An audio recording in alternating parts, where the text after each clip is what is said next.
No coração pulsante de uma metrópole cinzenta, onde os sonhos muitas vezes se esfarelavam contra a dureza do concreto e da indiferença, vivia Esther. Não era uma mulher de posses ou de grande influência no mundo secular. Sua riqueza era de outra natureza. Uma fé inabalável em Deus que florescia como uma orquídea rara em meio ao asfalto.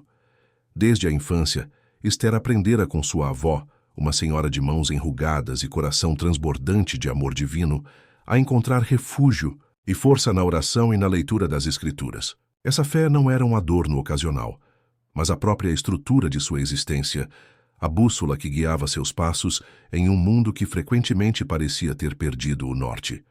Esther trabalhava como assistente administrativa em uma grande corporação financeira, um ambiente onde a ambição desmedida, a competição acirrada e um certo cinismo pragmático eram a norma. Era um mundo de ternos caros, reuniões tensas e uma busca incessante por lucros e reconhecimento. Nesse cenário, a fé genuína e visível de Esther destoava.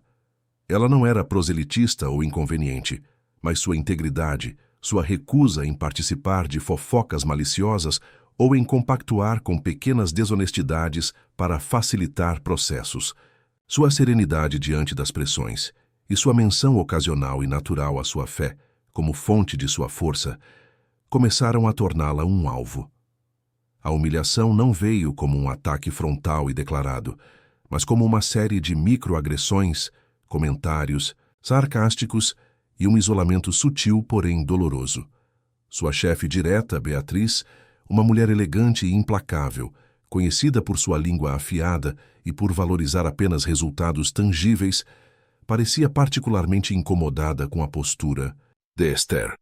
"Ah, lá vem a santinha do escritório", comentava Beatriz em voz alta, quando Esther recusava um convite para um happy hour, onde a bebida e a maledicência corriam soltas.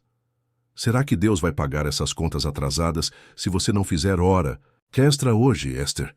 Ironizava quando Esther precisava sair no horário para participar de um estudo bíblico em sua igreja. Colegas, percebendo a antipatia da chefe e talvez por insegurança própria, aderiam ao coro.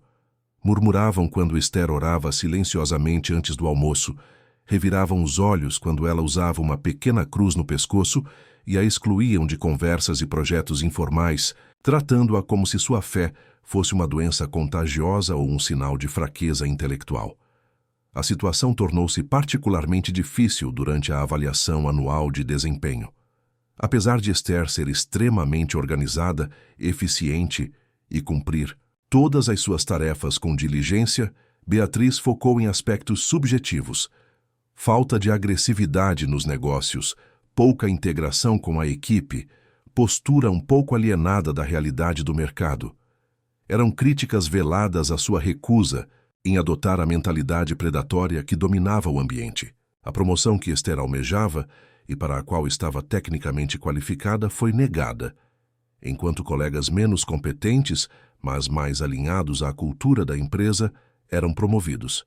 A humilhação foi pública e dolorosa. Esther sentiu o peso da injustiça, a frustração de ver seu trabalho árduo desvalorizado por causa de sua fé. Houve momentos em que Esther pensou em desistir. A pressão era constante, o ambiente hostil e a sensação de isolamento a consumia. Chegava em casa exausta, não apenas pelo trabalho, mas pelo esforço emocional de manter a compostura, de não revidar as provocações, de perdoar aqueles que a feriam. Chorou muitas vezes em seu quarto, questionando a Deus por que permitia aquela situação, por que o caminho da retidão parecia tão árduo e solitário. "Senhor, até quando?" ela clamava em suas orações noturnas, com a Bíblia aberta sobre o colo. "Fortalece-me, Pai, pois minhas forças estão se esvaindo." Mas mesmo nos momentos de maior dúvida e dor, a chama da fé de Esther não se apagava. Ela se agarrava às promessas que lia nas Escrituras, versículos que falavam sobre a bem-aventurança dos perseguidos por causa da justiça, sobre a força que se aperfeiçoa na fraqueza, sobre a fidelidade de Deus para com aqueles que o amam. Encontrava consolo na comunhão de sua pequena igreja, onde irmãos e irmãs em Cristo a acolhiam, oravam por ela e compartilhavam suas próprias lutas.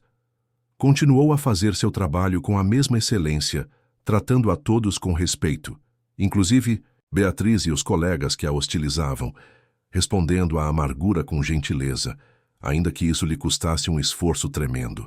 Sua conduta era seu testemunho silencioso, uma demonstração prática da fé que professava. Um dia, a corporação enfrentou uma crise inesperada. Uma auditoria interna rigorosa, iniciada pela matriz internacional devido a suspeitas de irregularidades, começou a vasculhar todos os departamentos. O pânico se instalou no andar de Esther.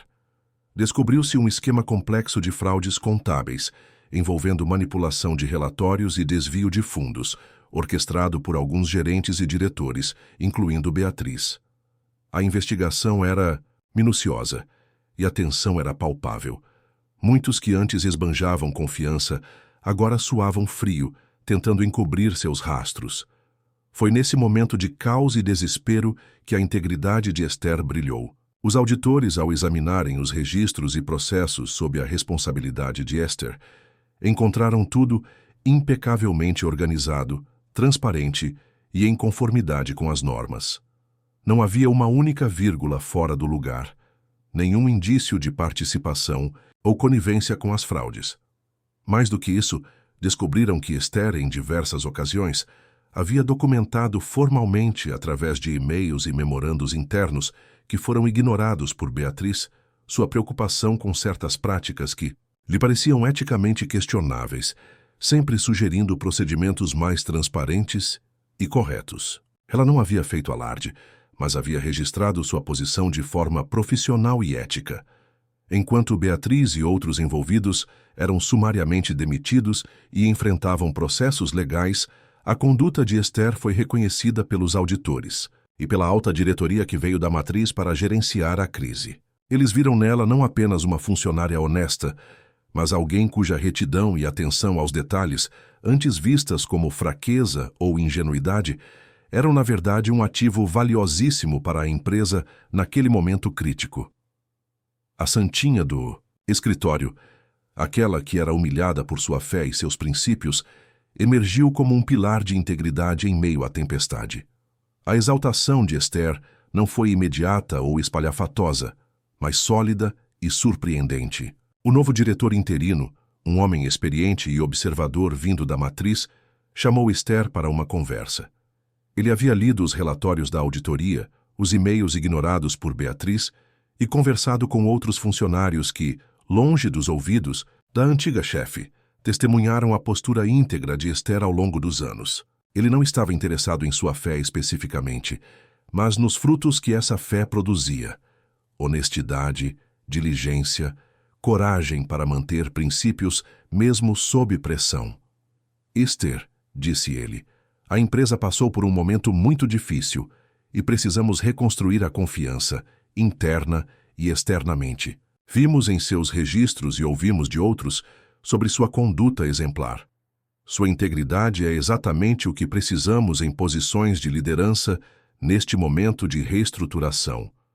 Queremos oferecer a você a posição de gerente administrativa sênior, com a responsabilidade de implementar novos processos de controle e ética no departamento. A proposta deixou Esther sem palavras. Era mais do que a promoção que lhe fora negada. Era um reconhecimento de seu valor.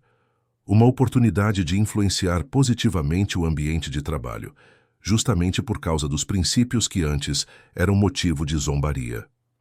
A exaltação não veio na forma de vingança contra seus detratores, mas como uma consequência natural de sua fidelidade a Deus e à sua consciência.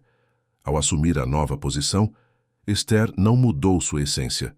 Continuou sendo a mesma mulher de fé, mas agora com maior autoridade e responsabilidade. Implementou as mudanças necessárias com firmeza, mas também com graça, tratando a todos com justiça e respeito. O ambiente do escritório começou a mudar gradualmente. A cultura de medo e cinismo deu lugar a um clima de maior transparência e colaboração. Alguns colegas que antes a hostilizavam vieram pedir desculpas, genuinamente impressionados com sua resiliência e sua ascensão. Esther os perdoou sem ressentimento. Sua vida não se tornou perfeita da noite para o dia. Os desafios da nova função eram grandes e a responsabilidade pesava.